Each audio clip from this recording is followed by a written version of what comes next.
சின்ன முருகைய சிங்கார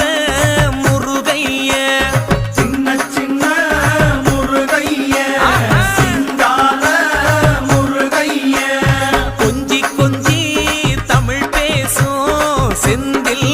வடிவேலனவ கொஞ்சி கொஞ்சி தமிழ் பேசும் செந்தில் வடிவேலனவ சின்ன சின்ன முருகைய சிங்கார முருகைய கொஞ்சி கொஞ்சி தமிழ் பேசும் செந்தில் வடிவேலனவ சுப்பிரமணிய சாமி என்பார், கார்த்திகேயன் என்பார், சுவாமிநாதன் என்பார், முக அமுதன் என்பார், பாலசுப்பிரமணியன் என்பார், கருணாகரன் என்பார், கதிர்காம கந்தன் என்பார், கதிர்வேல சுவாமி என்பார்.